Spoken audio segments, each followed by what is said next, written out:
tutti si vedere, caira batu suere matre spura, tacerenti,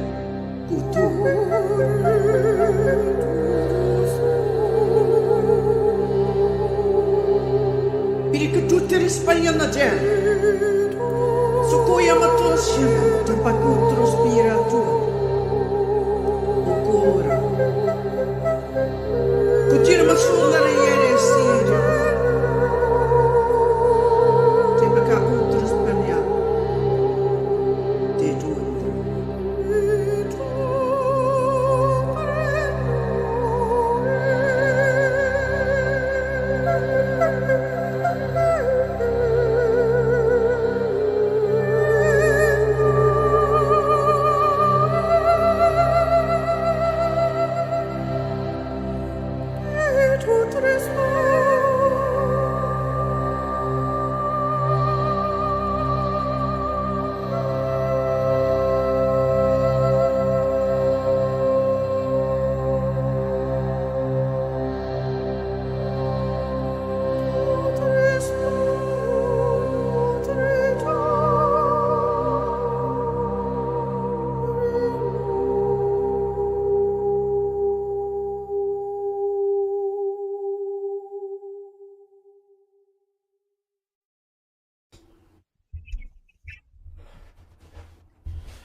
Welcome, everyone.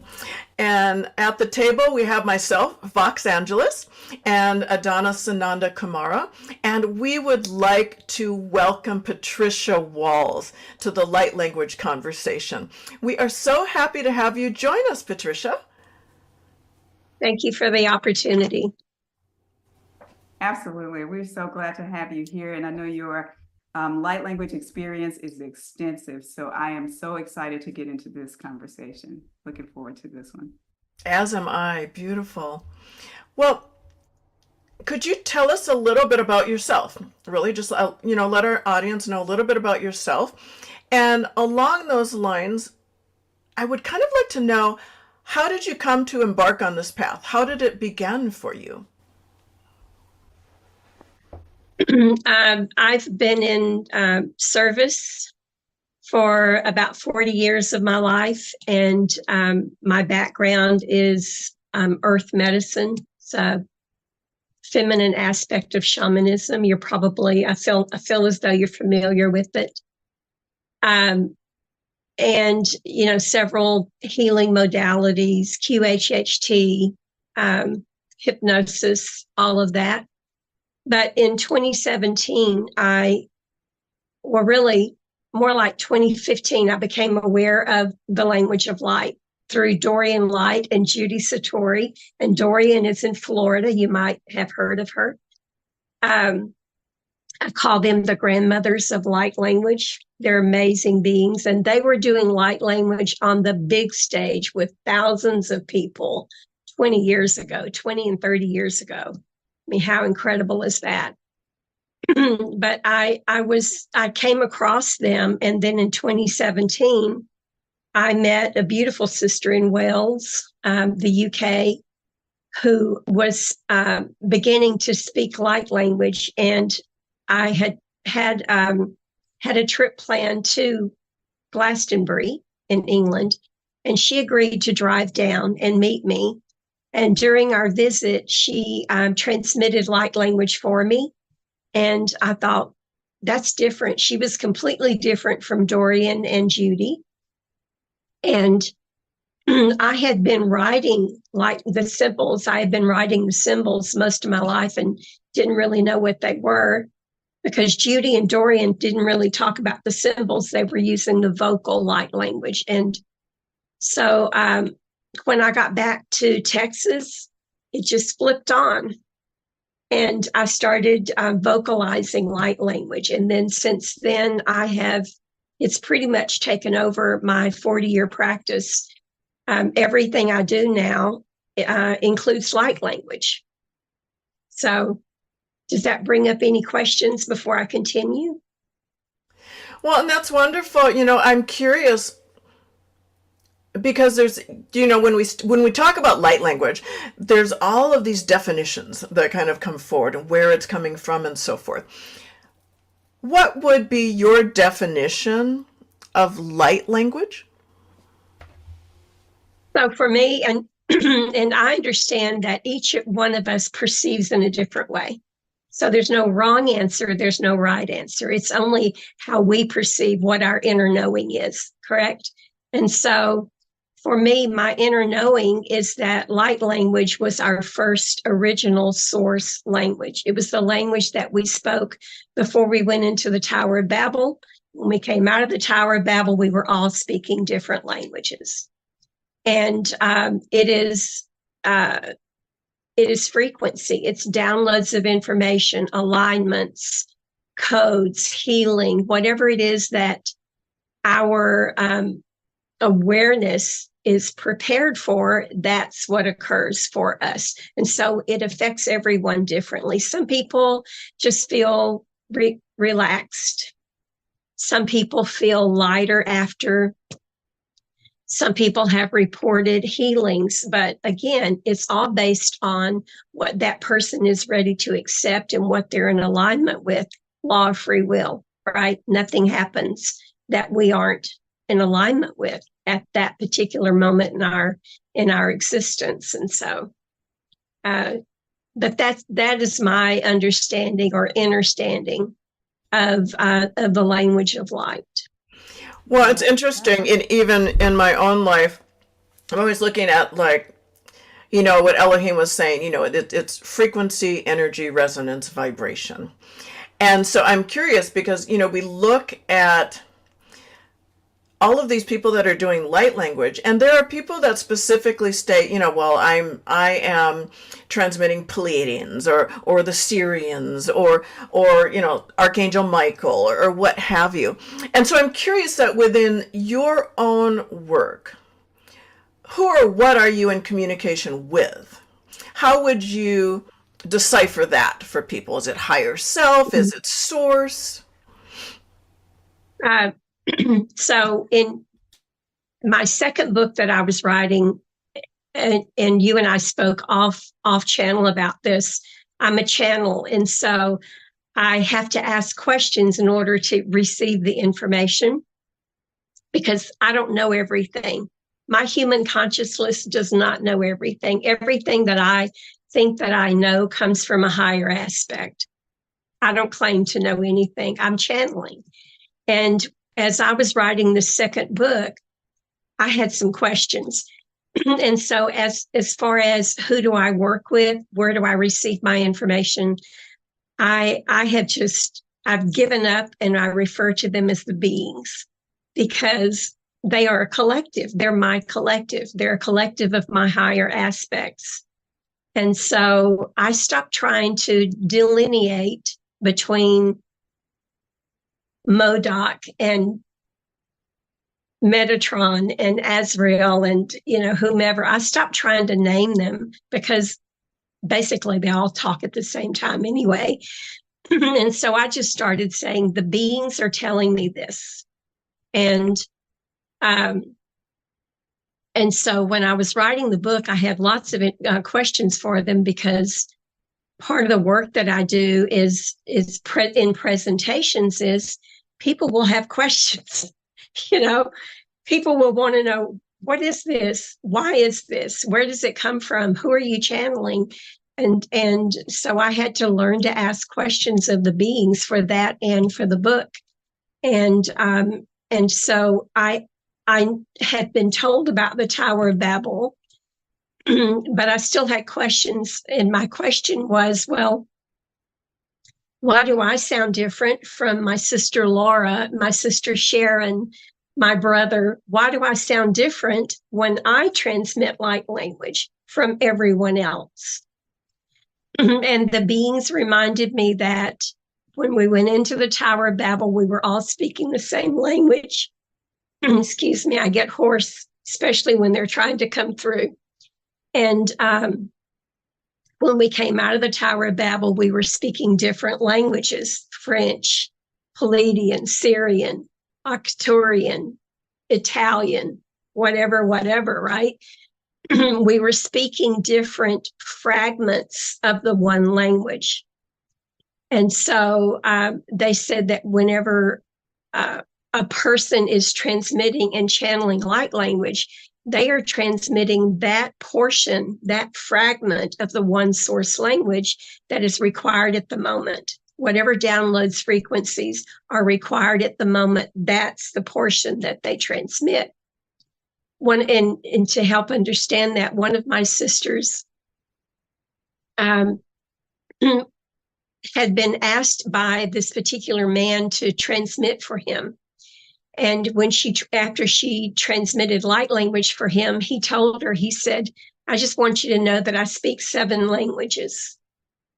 And he said, from your transmission, I could pick out a word in French, a word in Italian, a word that sounded Asian, and so that helped me to really understand what the beings had said to me, right? And then, to further that, I had another question, because I do what's called galleries, where I do a group transmission, and then I go from person to person, giving them an individual transmission. And I've noticed, because I'm channeling, and I'm sure that you've noticed this maybe, I'm outside of myself. When I'm transmitting, I'm outside of myself, and I can hear it, but it's, I'm not controlling what's being transmitted, but I can hear it. And so I noticed that when I'm in a group like that, going from person to person, I may, and we call them dialects, because humans have to name everything, right? And we don't have a better term for it except dialects.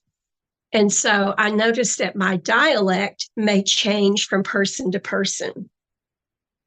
And so I asked the beings, okay, explain this one to me, Lucy. Why do I sound different from person to person to person? And their explanation was, whenever you are transmitting for a person, place, or thing, and it's not always people, is it? Whenever you're transmitting for a person, place, or thing, you are agreeing to be a channel for whatever it is that they require at the moment. And they may require this fragment of light language, and the next person that you channel for may require this fragment of light language. And so it's going to sound different. Which also explained to me why some people, they do the clicks or the shrills, they're really high-pitched shrills or clicks, or and so that's why it's different for everyone. It's also different. They told me the difference between, so the ways of transmitting, as you know, are vocal, but there's also singing. And the beings explained to me that when you sing light language, it's a higher frequency because you are using the solfeggio codes versus the lower density of the vocal, the human vocal cords. You're using solfeggio. And so there's singing it, there's speaking it, there's the hand motions, there's the symbols, there's the movement like belly dance and hula and, African dance and any trance dance, all of those sacred movements.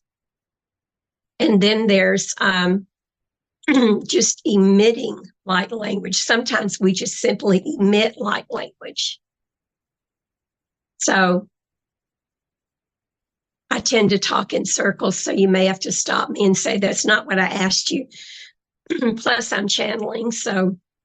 Yeah, I think everything that you shared is so beautiful. I believe that what you mentioned about the Tower of Babel, you're like the first person I've ever heard speak to that. It's something that I've intuitively known that's a download I've gotten before and I've mentioned, but I've never heard anyone else speak to that aspect of things. And that you touched on the uniqueness, the individuated expression of light language.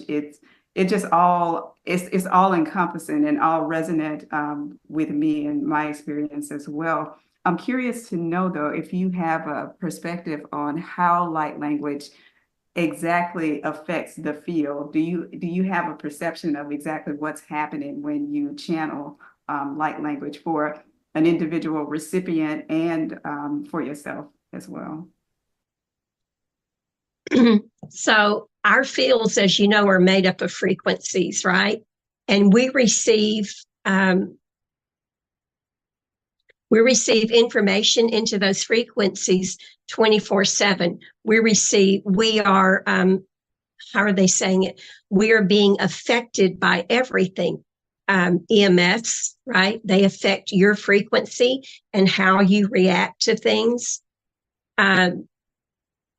Interacting with other people affects your frequency and what happens to that. I mean, just everything, food, everything affects your frequency. And so when a person is transmitting the language of light, if they're channeling it, it is a higher frequency. And so, of course, it interacts with your energy body in a different way. And I'm being reminded of what Dr. Emoto, right, and his experiments with sound and feeling, and or not sound, but feeling, and how it affects the outcome of an organic body. And we are organic bodies. And so also, I don't know who did it, but the experiments that they do with sound, where they have sand on a metal surface and they play sound and the sand becomes a mandala or, symbol. So that's how these frequencies affect the human, not just human, because it's people, places, or things, but everything has consciousness. And so whenever light language is being transmitted and a person, place, or thing agrees to be in alignment with that, and agrees to accept it because of the law of free will, they begin to change and to enmesh, the words enmesh, they begin to enmesh with those energies if they agree to do it. And so it affects people, places, and things in different ways. As I said, sometimes they just feel relaxed. Sometimes people will cry when the first time they hear light language because they recognize it as from their home planet. And that's another point that the beings wanted me to share with you.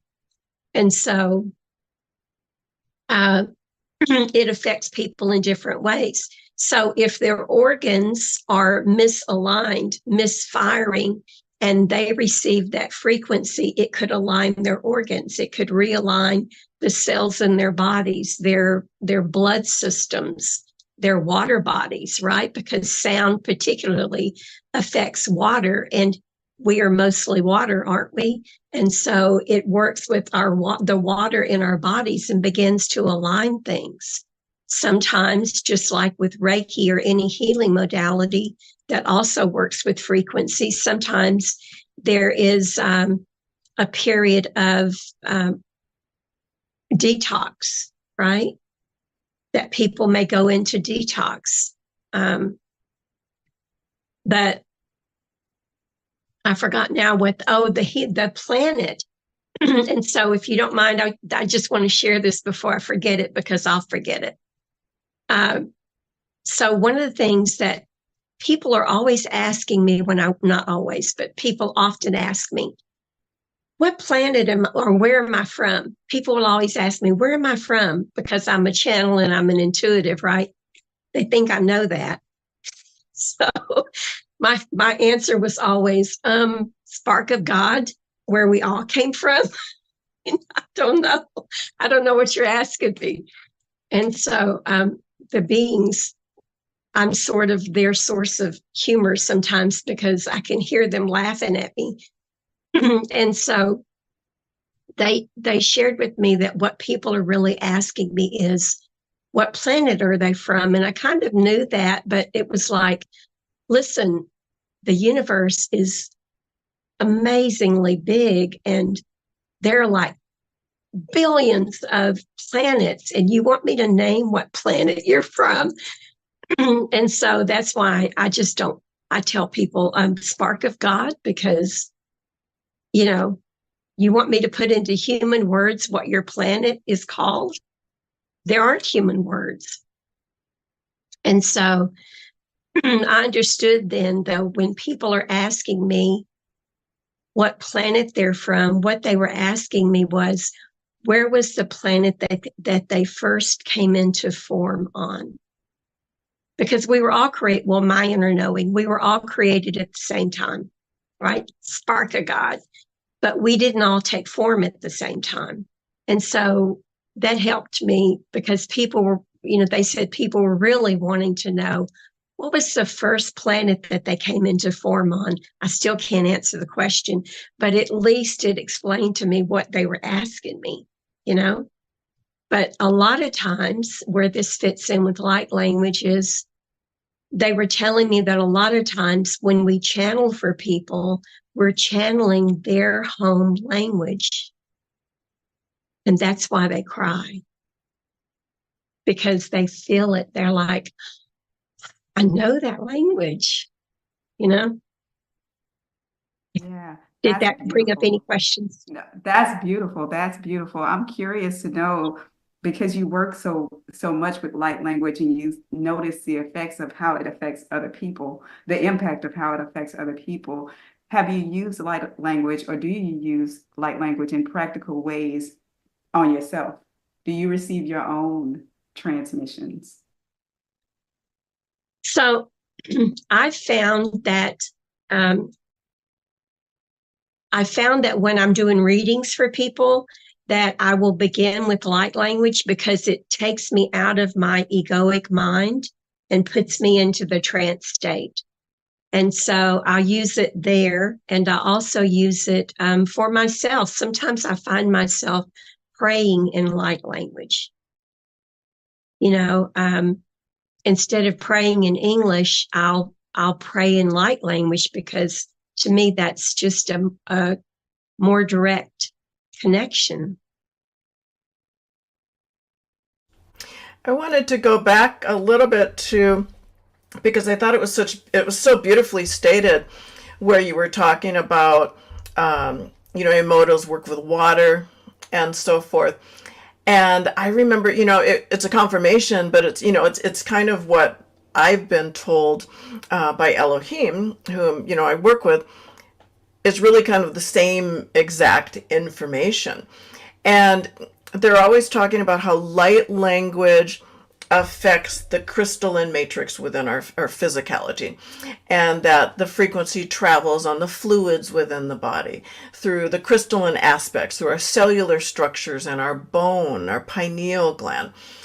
And so with the work with water, I'm always telling clients, to be well hydrated. Make sure when you come to a transmission, you're well hydrated, because the energy flows better when the physical body is more hydrated. And so it's just wonderful to kind of hear that confirmation, because and I think, and Donna can probably say pretty much that she's heard pretty much the same thing. One of the things is I was doing myofascial release therapy, and so it's a more energetic expression of body work. But one of the things that happened through that was how they were telling me about the fascial system, the connective tissue is really our crystalline matrix, and that the energy and essentially our consciousness flows. It's like what do I want to say? It's like a highway for our consciousness to flow through every aspect of our beingness and outwards. And it's also how we connect to the axiotonal lines and so forth, from within the body to the external aspect. So it's really interesting to think about all as one in that sense, and how everything is interconnected and is flowing. So that I just wanted to say that was like a beautiful expression. I was going to ask, and I think Donna kind of asked, how do you And maybe this is similar. I kind of wanted to know, how do you utilize or experience, how do you experience the work within yourself when it's flowing through you? How do you experience that and integrate your own transmissions at the time that you are presenting or being of service to others? Does that make sense? Yes. So, because I'm a channel, I learn, right? So I we were having a gallery at one point, and a lady there was asking questions, and she said, because I was partnering with another sister at the time, and the sister had told her story about how she had come upon light language. She had been doing it for like more than 20 years, and wasn't comfortable telling people that because she thought people would think she was crazy. So she just didn't share it until I told her one day, and she's like, "Oh my God, I've been speaking that for more than 20 years. Thank you for saying something." So we decided to start doing light language galleries, small gatherings together. And she tells the most beautiful stories. She's very funny, and she tells the greatest stories. She's actually the one that told me about the Tower of Babel. Her name is Laura Tellez. May as well give her a shout out. And so in the story that Laura tells, the first time that ever happened for her, she and her children were trying to get rid of a spirit that was causing trouble in the house. And she and her two children had joined hands, and they were praying. And all of a sudden she said that this language just started flowing out of her. And she was like, "Oh, wait a minute, what is that?" And she said her children were like 9 and 11. They were small. And she said her daughter said, "Oh, Mom," she said, how did she put it? The brother was the protector. She was the key, and the mother was the channel. There was some way that she put it, the three, each person had their own part. And so she was telling the group that, right, that she just feels it in her throat, and she has to let it come out. And that she was saying sometimes it's a burden for her when she's in public, and it's just wanting to come out like a fire hose. It doesn't happen like that for me. And so for me, it is a conscious decision that when and where I want to channel light language. And so there was a lady in our group, and she said, "Okay, now I'm confused."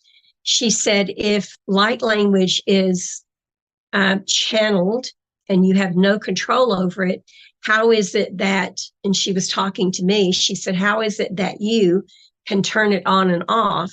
For instance, in a group, we'll give a verbal demonstration, and then we'll do a group transmission, and then we'll talk a while, do individuals." And she said, "How can you go from this to this to this if you have no control over it?" And I said, "Well, that's a good question. Let me ask."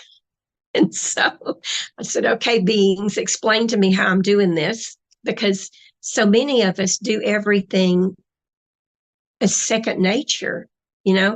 I mean, you have gifts that you think everybody else has, and they don't have it. Okay. They don't do it, but we think everybody is the same as us.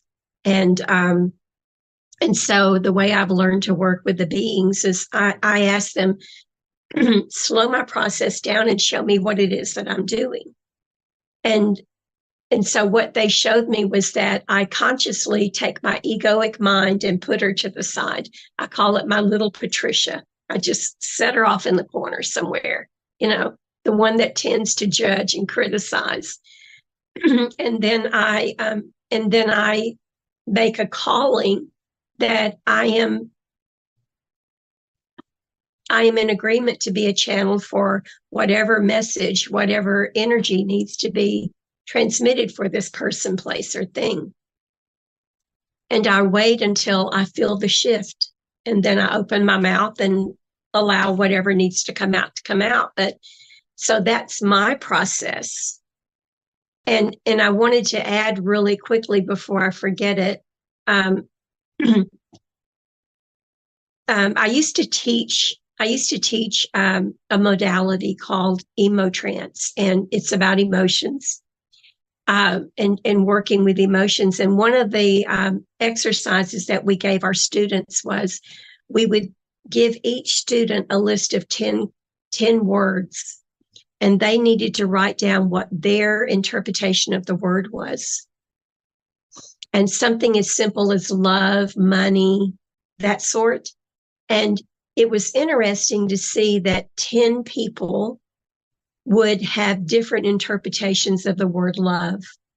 It meant something different to each person.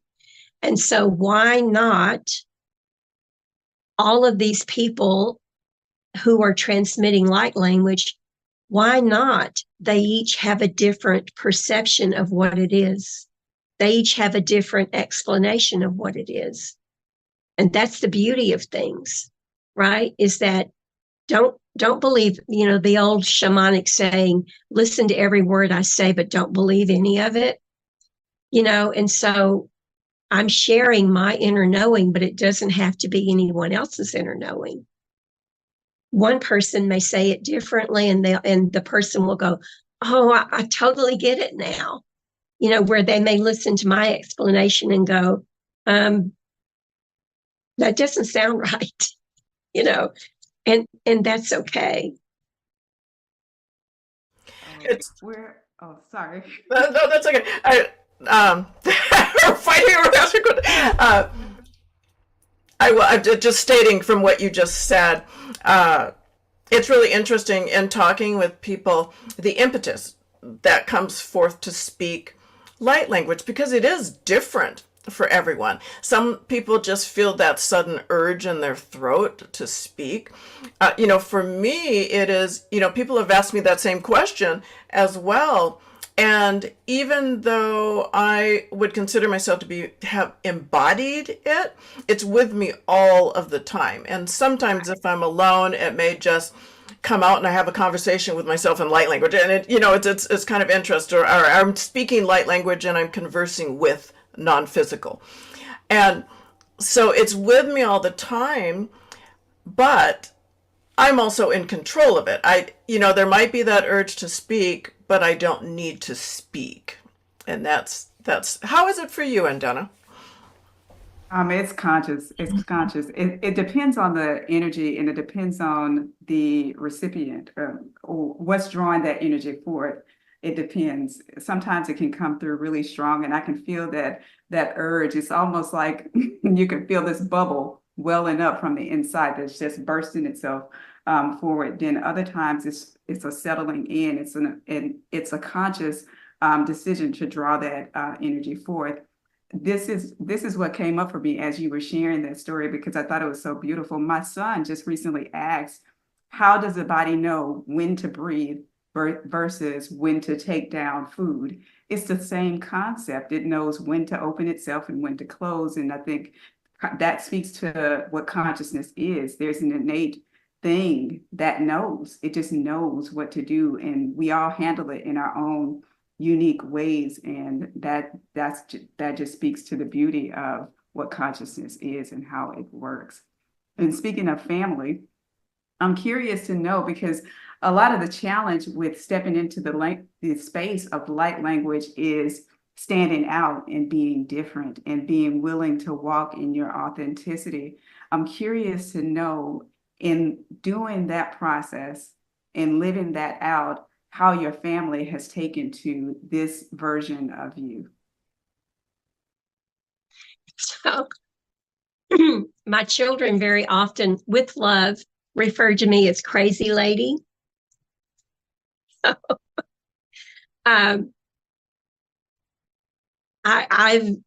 they grew up with me. I've always been this way. I wasn't always speaking light language, but I've always been different. They have stories of bringing friends home from school when they were in elementary and there were deer legs drying on the patio and, herbs hanging somewhere. And so this is just, this is another aspect of mom. She's doing this, So yeah, my kids, they stopped asking when they were small. My husband, I was a little hesitant because he's a devout Christian. And so I was a little hesitant to allow him to hear me. But he wasn't critical. He was very, accepting and understanding. He had some questions, which is what a lot of people will ask. Is it the same as speaking in tongues? And my understanding is no, it is not. And the way that I usually explain that to people is that I do have some experience with speaking in tongues as a small child. One of my adult cousins was in the Holiness Church. They called it a Holiness Church, and they spoke in tongues. And so I did have some experience with that. And for me, speaking in tongues is where you are enmeshed with the Holy Spirit, right? You are in conversation, you're in relationship with the Holy Spirit, and there is a one-on-one conversation that is happening.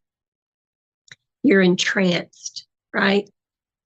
But for me, the language of light is when you are providing a service for another person, place, or thing. It is not a personal relationship with the Holy Spirit. You're transmitting light codes and frequencies and information and alignments and healing for another person, place, or thing. And someone has pointed out that in their church, they spoke over people, right? They did speak in tongues over people to provide healing. So it's a fine line, I think. It's a very fine line. And who says that speaking in tongues is not the holy language? It is the holy language, right? It's just what you're doing with it. I am so excited that your children are asking such expanded questions, though. I think my daughter was just like thinking her mom was a little weird.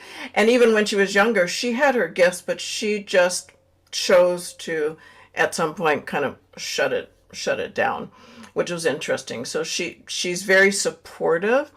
And if somebody says, like, on social media, if someone were just, earlier on, if someone said something, she would be the first one on there, like, attacking that one. I was like, really funny. So it's really interesting. And my husband respects me, and he knows that I'm doing something important, but he doesn't understand it. So he's just there and really supportive. It's interesting when you were talking about the anchoring in Holy Spirit and so forth. For me, it's a little bit different. It's a little bit of both, because when and I just totally lost what I was going to say about speaking in tongues. Just thinking, being in a church and speaking in tongues. When I was asking Elohim about that, they're like, well, they tapped into the frequency of the Holy Spirit. They tapped into that frequency which resides within, and that it's that channel. They've opened up that channel of communion with the Holy Spirit. And so that's coming in. But for me, it's still a conversation.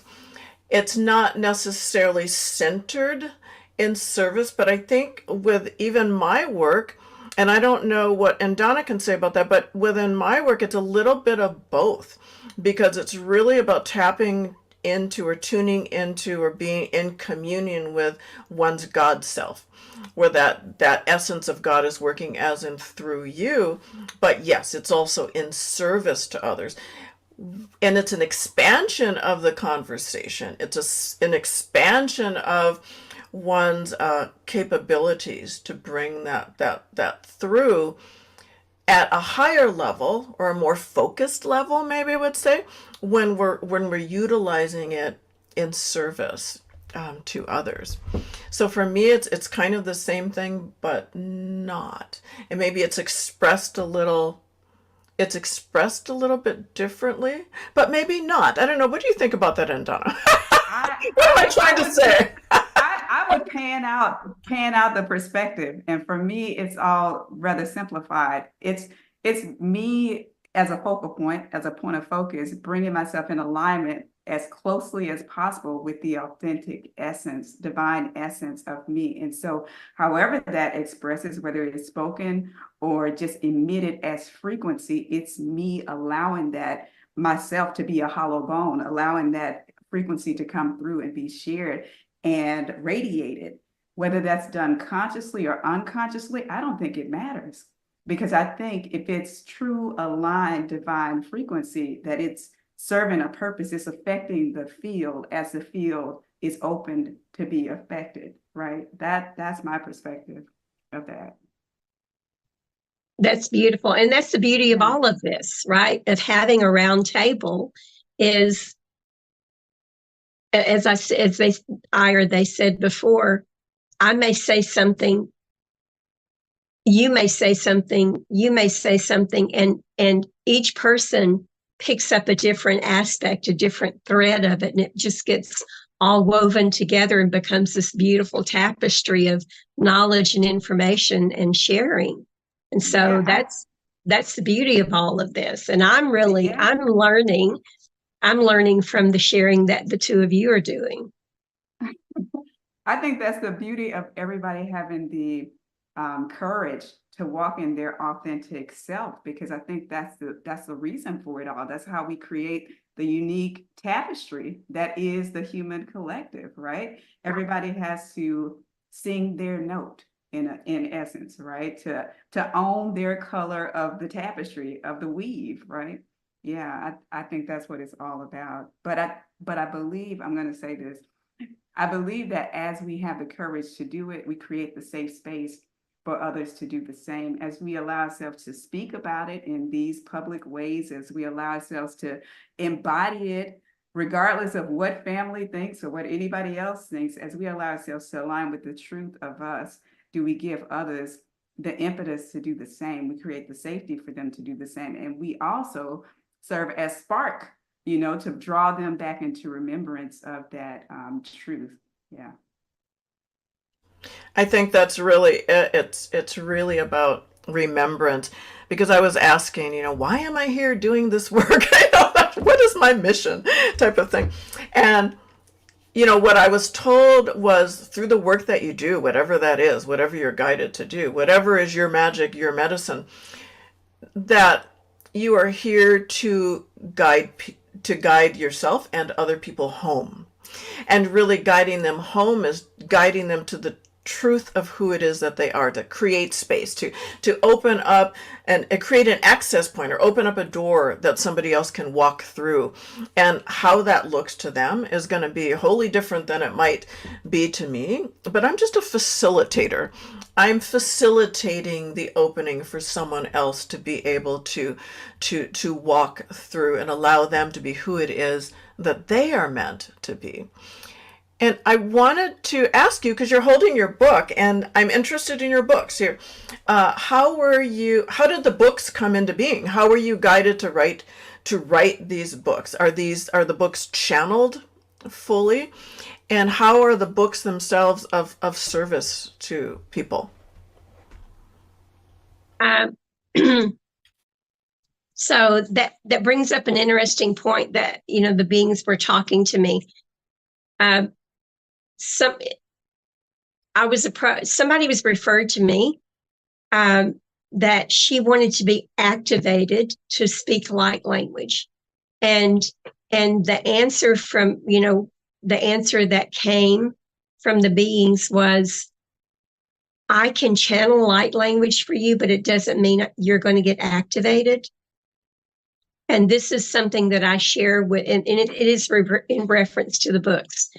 It's something that I share with people, even in galleries, because people will often say, well, I want to be able to transmit light language. And my response is always, just like with the clairs, right? There's clairvoyant, clairaudient, clairsentient, claircognizant, and we are born with all of those, but we very often have one that's primary.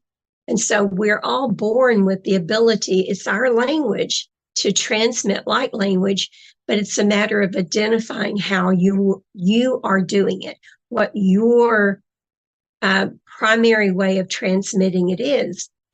And so I shared with her that I had listened to Dorian Light and Judy Satori for 2 years probably, and wasn't aware of any way that I was transmitting light language. But when I went to Wales, when I went to England, and my sister came down from Wales, spoke light language one time, she activated me. And so we have agreements before we come here, right? We have agreements to experience particular things. And in that way, there is an agreement that one person, or maybe more, but at least one person holds the key to help you remember this part of you, right? And so people could listen to me all day long and not get activated unless we have that agreement that I'm going to be their key.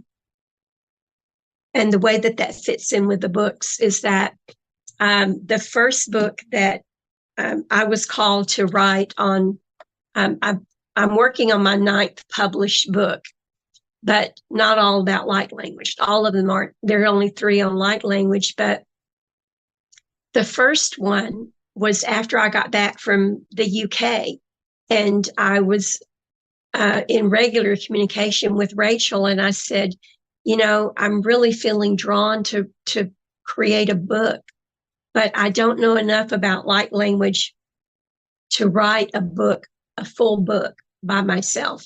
I'm still learning what it is. And I said, how would you feel about partnering with me in writing a book? And she was like, yeah, because she was the same way. She said, I only know this much, and it's not enough to fill a whole book. And then there was my sister, Laura Tellez, that I had partnered with in doing the galleries. And then there was one of my beautiful adopted daughters who is an amazing channel as well. So I asked the 3 of them, would they partner with me in writing a book on light language? And the beings also told me that they wanted people not to just have my interpretation of what it was. They wanted people to have 4 interpretations of what light language was and how they're using it. And so that's how the first book came into being, Galactic Frequencies of Light. And so there are 4, it's co-written by 3, me and 3 others. And then the second, and that was in 21 or 22, I forget anyway, I think 22. And then the next year, I knew more. I'd been using light language a lot. Like I said, it primarily took over everything that I was already doing. I mean, I already had a healing practice, and I was already teaching modalities, and this just sort of came in and merged itself with everything. And so, as you know, the more that you channel it, the more that you gain knowledge and remembrance of what it really is and connection to what it is and what it means to you. And so the beings prompted me to write a second book, just from my perspective and my experience. So that was the second book, Light Language, Unlocking the Mysteries of Light Language. And it wasn't a week after I published this one, the beings came back and said, okay, now you need to publish another book that is just the codes. Just the codes. And so the third book is also Unlocking the Mysteries of Light Language, but it's a book of 144 codes. And so in this book, there are just the codes. And the beings told me not to give any explanation, not to lead people on what the codes were, but to just present the codes. And that way people would accept what part of those that they needed to accept. Because again, the word love means a different thing to different people. And so different people can look at this code and grasp an entirely different frequency from it.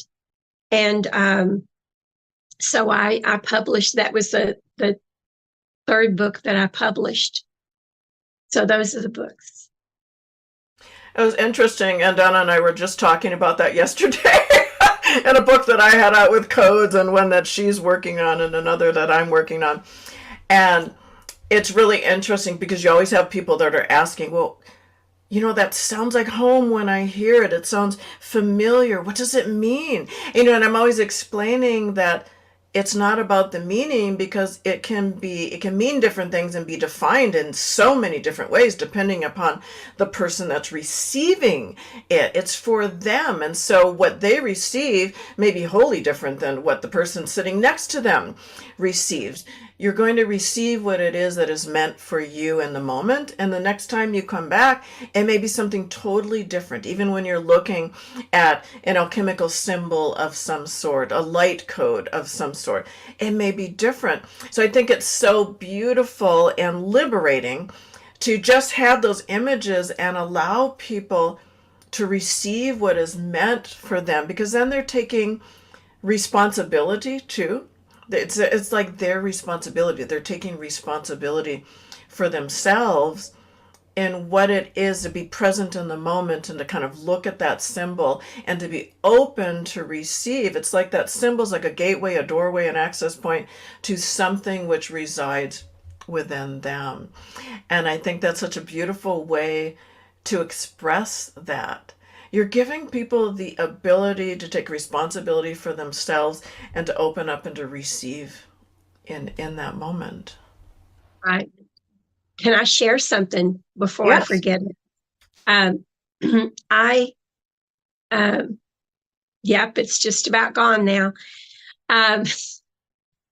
So I have people, I'm sure that you do as well. I have people ask me, and you touched on it a little bit, people asking you, what does that mean? Right? So I have a lot of people ask me, what is it that you're saying? Everybody's always curious. What is it that you're saying? And I read an article and I really regret it. You know how sometimes Source, Universe, God sends you information and you're not meant to retain it really, but you're meant to receive it. And it was that way that I read an article by, and I'm guessing that I got the feeling that she was a young woman. And I read an article where she had written, and I'm just going to paraphrase it, but she had written that her perception was it's impossible to translate light language. And the reason that she felt that was because she said one symbol, right? If you're looking at symbols, one line, one dot, one click, right? If you're looking at hand movements, or if you're listening to it being vocalized, one click, one vowel contains thousands of frequencies, thousands of bits, megabits, megabytes of information. And you can't translate that into one human word. You know, it's just impossible. And I share that with people all the time because it was a beautiful explanation, you know? And the other thing is I don't know if you're experiencing this, but because I'm an intuitive, sometimes when I'm transmitting light language, because I'm out of my own way and I'm in trance, I'm more open to messages. And sometimes I will get an intuitive message. And I had to ask about that because it happened first time. It happened during the galleries going from person to person.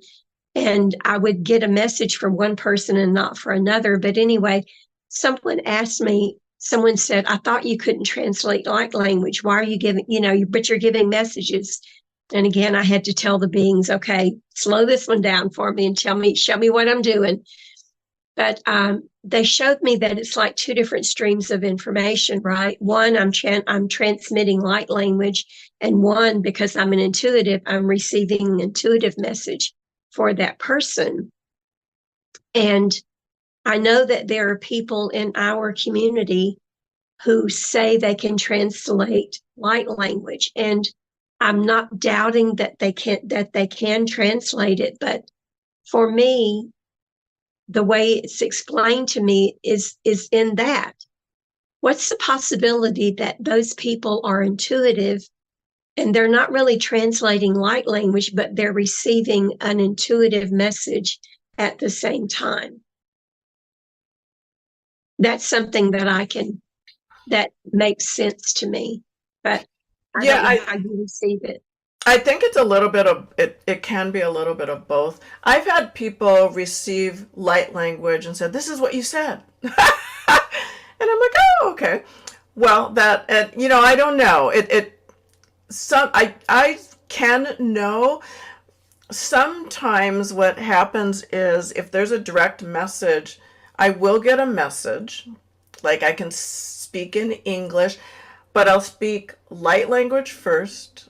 And then after that will be like this English message. And then I'll speak light language. And I explain it much the same way that you stated. They can, like I'm working with the angels, they can have a verbal message that's in English. But then they're also adding in this whole other frequency wave in conjunction with that message that is well beyond like what it is.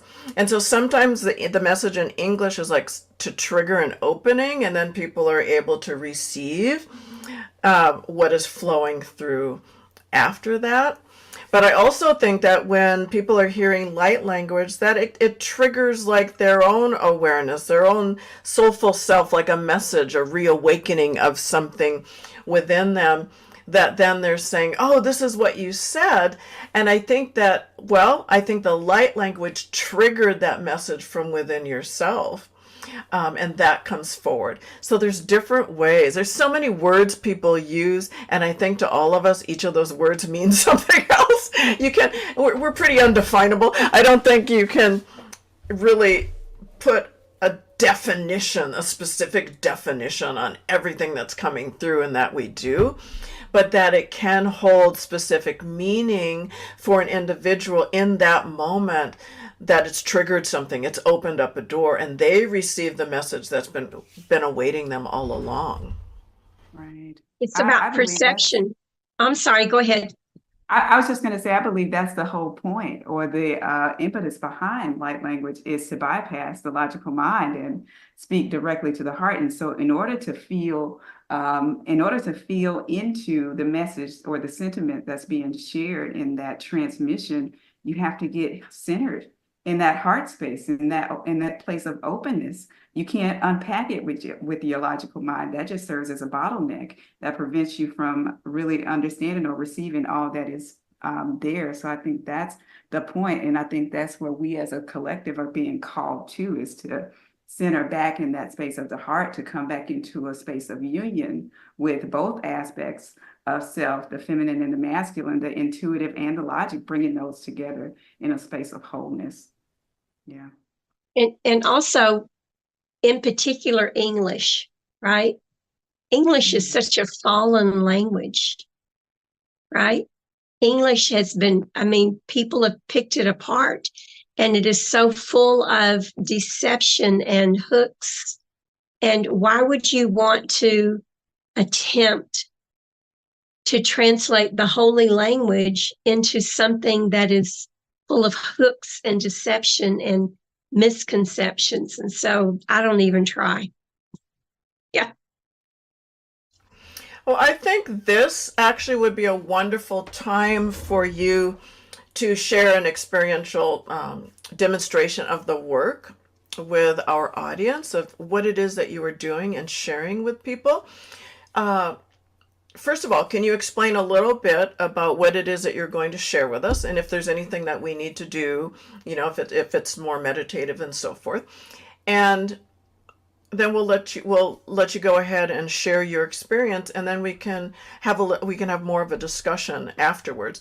And then what I'm going to do then is to pin you I've learned this one so that people can kind of see. And then I'll unpin you when you're complete. Okay. Okay. One of the things that I have been told to share with people is that because light language is meant to bypass our human egoic mind of judgment and criticism, and because it also cues us to not only are we receiving information, we're releasing blocks and emotions that we no longer need. I mean, you have to release before you can receive, right? And so one of the things that it's the three R's, the being told me, the three R's: relax, receive, and release. Because sometimes when people are listening to light language, they might have a thought or an image or a remembrance, a feeling. Sometimes they have a physical sensation in their bodies. Sometimes they may think about a childhood friend that they had a fight with, and as humans, we tend to stop and say, why am I thinking about that? I haven't thought about that in all these years. Why is that important? Well, when they stop and they focus on that, it's a distraction, right? And if they're focusing on it, they're holding it into place. And so that's the reason why the being said release. So any thoughts, images, remembrances, even body feelings, just think or say release, because they're coming up to be released. Okay, so relax, receive, and release. And all that I do is I become a channel. I agree to channel whatever frequencies a person, place, or thing needs, because it's not even about you or your audience. It is about everything in their environment. You know, the energy is not just for humans, it's for everything. And so we receive it and we transmit it out. So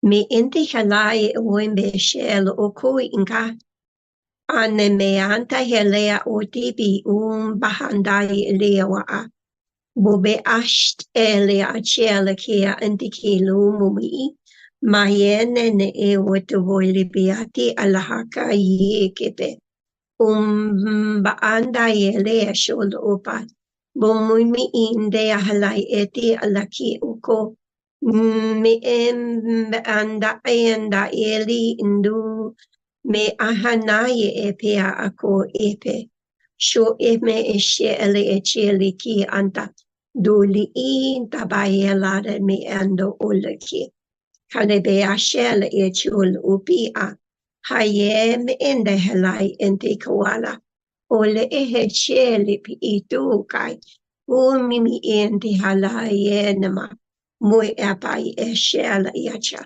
Hui akai e pia ana mo umbaya. Ni ana mi ande e tia li ki ko aya. Ho ye me ene andai e pe ako. Pehe wupai e she. Ushi li ente ilo goima. Me anpahi e ne.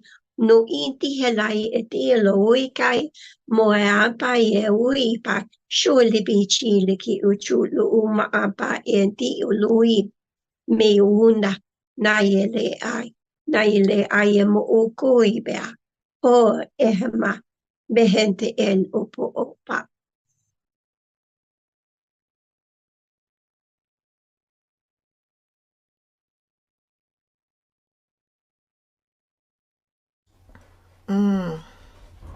Thank you. That was beautiful. It brought me into a space of the ancients. And as you were speaking, there was like this elder woman speaking. And it was almost had like this, the perception for me was almost like Inuit. And I don't know why that even came to mind as you were talking. But it was just this older woman, this visage of this woman that that was speaking, and it was ancient, it was so visceral, but like deep and nurturing.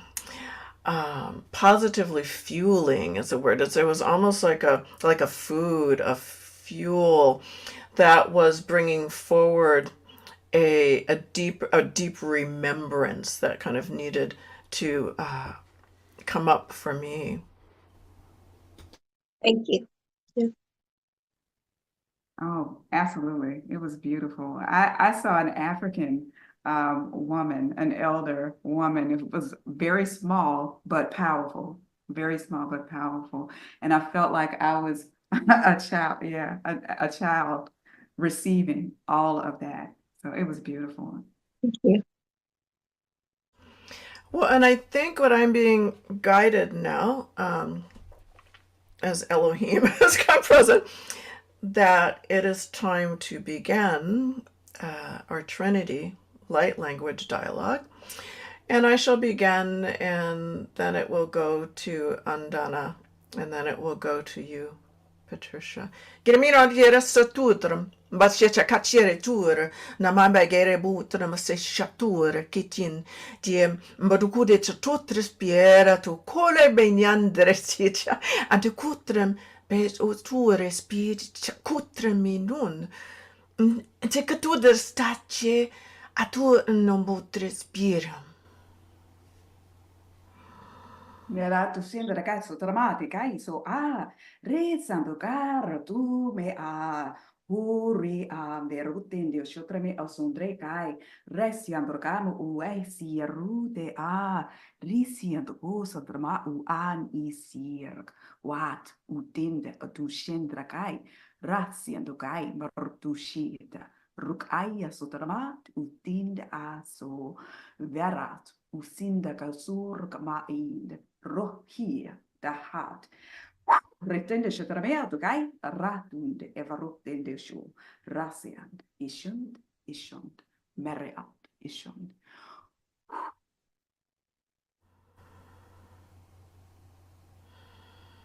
Mi umpi hana anenera uli kiara maati ala hatai de be to lo koima. Shule de biante hialara na maanta ala de ekia olo bika. Popi bianta de na nimi undu lo biante de lo paya. Store de bianta le de ukulu ikia maa. Annemeanta yelere de utuli bibi. Dora da banda de be ashele de chikilo ukuli bi ite. Hide mimi indu ipa. Tala de be ache de be ikuka. Chela bu upa. Anama. Lugoriera matsera sta paijuren antero opi kiris bisiata gendere ki tu traspera. A chica paia notran a todas pikitcha trespinio nor. Ti gairo posuire cera. Kato trespiria motrest gut. Tu trespia nore pikitcha potra mere satare. En educodere motrespirori. Se chiara ma tu ti caccio te poco in ma natura ti picciura di dura co traspiera to co oiera sa pairon tundre. Terma isi terkai uan di so rekai da so remati sho terkai da so ritende sho trabe atu kai da so ride a buru de ande sho tremati sindro che so trame o verutende ritendo kai marutende a sho rande a sho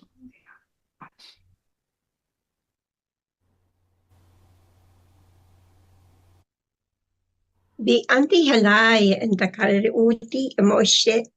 Me anda henai in ruka.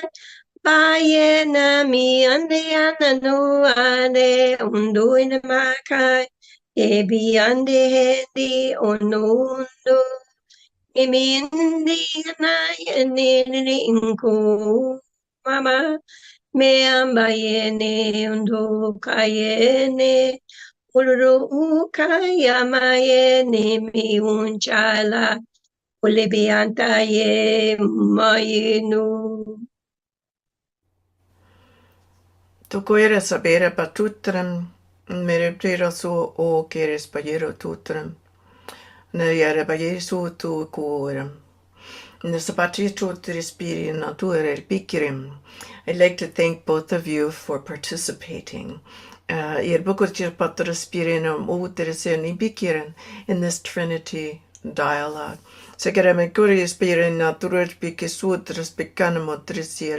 There's such a beauty in coming from all different perspectives and coming in to unison as one. For this higher level of communication and to be able to share. So thank you. Thank you. So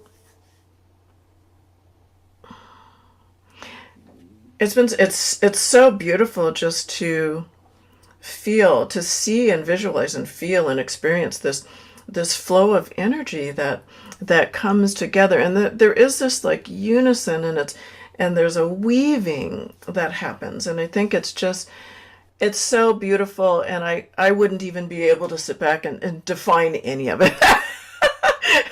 Right. It crosses every boundary or that anybody could ever try to create. So I think there's such a beauty in that.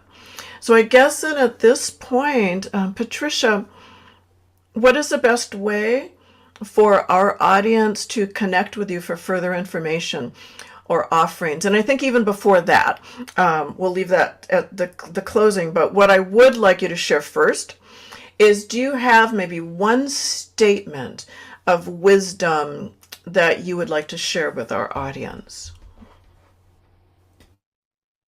The beings just want me to say, or to remember, or to remind you all, don't compare yourself to others. We each have our own gifts. We each are actually the same. We each come from the same place, same time, but we came into different experiences, and so we each have experience to share with one another. But I find so often in our community that people will put others on pedestals and put themselves underneath. And there is no better. There is no better than. There is no better than you. Someone may have a different perspective, maybe more experience.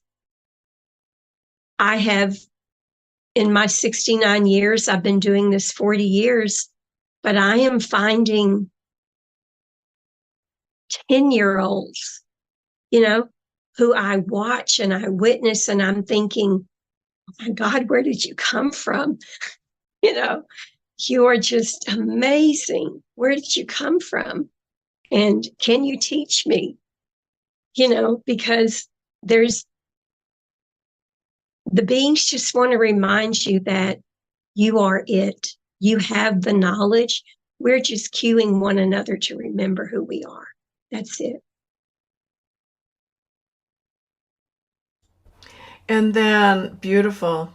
That was just beautiful. I'm just like, oh. I'm still basking in kind of this beautiful energy that's flowing through.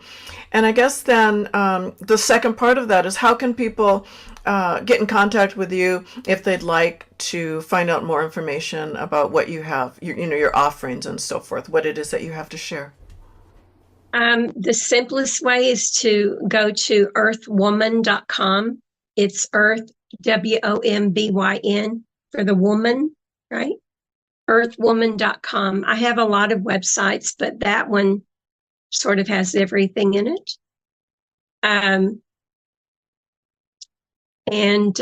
Yeah, that's a good place to start, earthwoman.com. Or if you Google me, you can't miss me. Beautiful. Well, thank you so much, Patricia. It was such an honor to have you here with us today, and I just really enjoyed what it is you had to share. and just the level of communication that we were able to have with each other today and to express ourselves. I think that it was just a beautiful interaction, and I truly honor you, and I'm so happy that you said yes. And then I would like to thank everyone in our audience that is joining us. It's been such a pleasure having you here and to be able to share this. And we will see you next time. And Donna, did you have something that you would like to state to close? This was absolutely beautiful. All of Patricia's words were spot on. Stay true to yourself. No comparison. Take everyone off the pedestals and have the courage to be you most authentically. Absolutely. Thank you, everyone. And until next time, we'll see you then. Tu se pedre, caira batu suere matre spura, tacerente,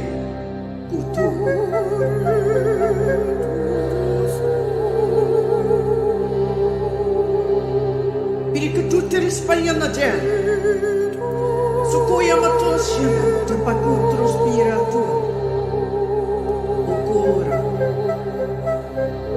Continua ma sulla ieri sirio.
This has been a presentation of New Earth One Network, your home for New Earth living.